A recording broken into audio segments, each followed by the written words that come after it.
Hi, welcome to Utah Technology Magazine, folks. We are here at the Sundance Film Festival, and we are here with Sydney Freeland, who is the director of Drunktown's Finest.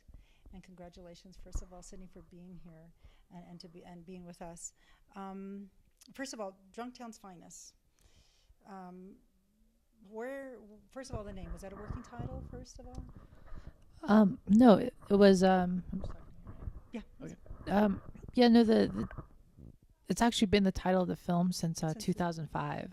So in 2005, I wrote another feature called Drunktown's Finest, but it was similar in name only. But yeah, we've played with some other titles along the way. Dry Lake being one of them, but Drunktown's Finest sort of won out in the end. Mm-hmm. So then, so what is the movie about? It's interesting. We had a screening a couple days ago, and somebody came up to me after the screening, and they said, they thought it was interesting because to them the film was about a coming of age story for three characters with three different genders. And I thought that was a really good description of the film. A guy, a male, a female, and a transgendered character. Now, was that your intention? Well, the intention was to just tell a story about three hopefully intriguing characters. Mm-hmm. But I like the way that person put it, and I don't a coming out story, or coming of age. Coming of age, yeah, and I don't interesting. disagree with that at all. Yeah. So you're Native American. Yes, my father is Navajo and my mom is Scottish. Oh, So, really? Oh, yeah, wow. So how did they meet? I do not know. All I know is that I'm here. Okay. And you are from New Mexico, or where are you from? I'm originally from Gallup, New Mexico, which is on the border of the Navajo Reservation, and the Four Corners area of New Mexico. Right? yeah, exactly, Four Corners, Arizona, New Mexico border. And I've been living in California for basically the past 10 years, 3 years in San Francisco and 7 years in Los Angeles. So did you go to film school? I did, yes. I went to undergrad at Arizona State, got a bachelor's in computer animation, and then went to graduate school at the Academy of Art University in San Francisco. Did you always want to be a movie maker? A story. Okay, we're storytellers. I'm Native American as well, and so I know oral tradition, and storytellers. My grandmother, my dad, that kind of whole thing, and so storytelling. It's part of the culture. So, but now you're doing it in a technological way, and it's recorded. Yeah, well, I mean, here's the interesting thing for me was, I was born and raised on the reservation, and obviously out there, like, filmmaking isn't something that people do, or at least not when I was growing up. Mm-hmm. It's more so now. But, sort of, I wanted to go into the arts, but what I knew was sort of the more traditional stuff, what I saw around me, Mm-hmm. painting, weaving, pottery, silversmithing, stuff like that. So I went to school to study fine art, and, during the process, I was introduced to photography, to computer animation, to computer art, and, finally film. And so I was actually introduced to the medium in college, but it was sort of like, oh, wow, this is what I want to do, and from there I was able to go to film school and sort of learn get a foundation in filmmaking. So, so a director. What makes a director? So you go to school, and then did you kind of morph into that, or did it grow legs, or does that make sense? So Yeah. So I mean, you started off with a certain degree, but now you're a director. So how did you get? Okay, how did you get from there to here? Well, I can only speak to my own experience, Uh-huh. but for me, the way I became a director was by becoming a writer. Okay. So I've heard that before, which is if you want to be Write a a director, write what you want to make. So for me personally, that's how I became writing a script that I knew that I could make, and then I was fortunately given the opportunity, to direct this film. And so, and I understand that Robert Redford is the executive producer of this film. How did that come about?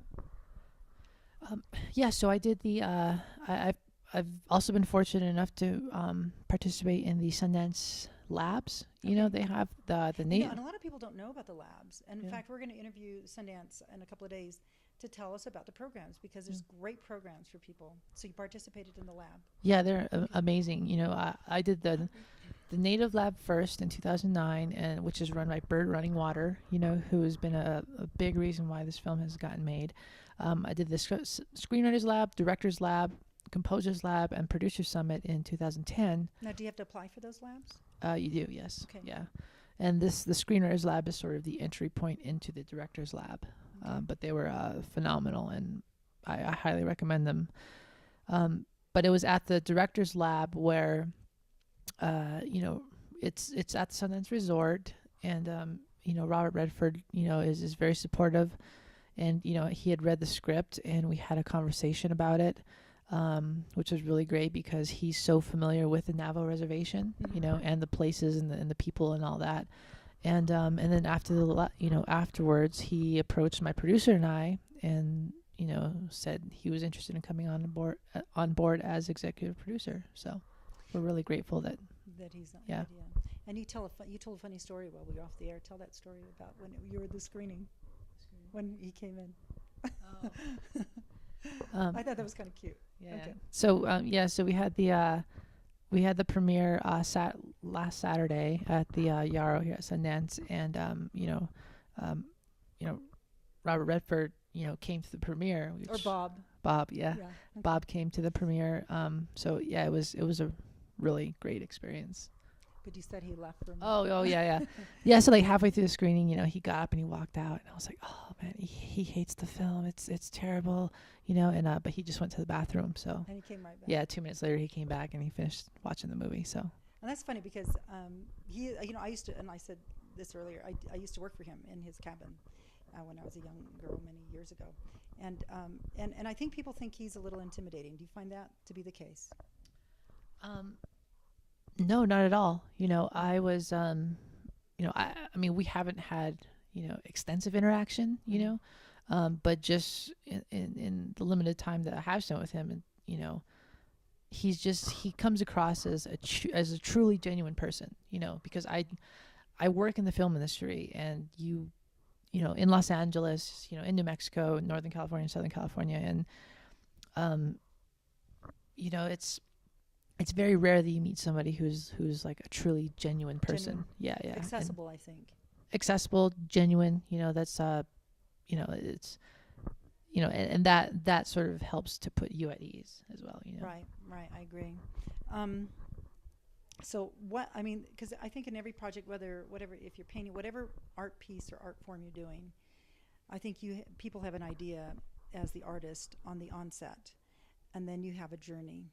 What have you learned about yourself and about people on this journey? Oh, wow. That's how much time you got? We've got some time. You know, I learned a lot about myself, you know, like writing these 3 characters.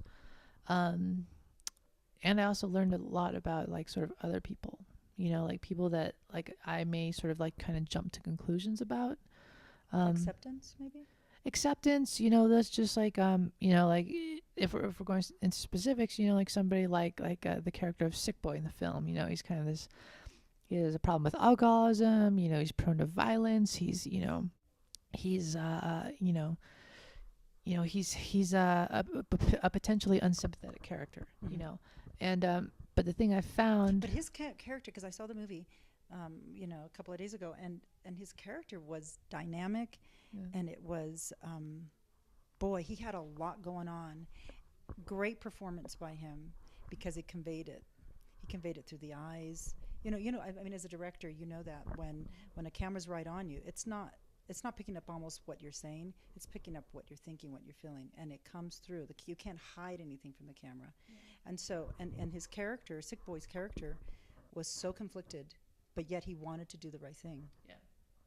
Yeah, that was Jeremiah Bitsui played Sick Boy, and I thought he did a phenomenal job. Did great. Yeah, and but like, you know, in the writing process, it's sort of the writing process and the editing process and working on the film, and seeing that sort of the arc of that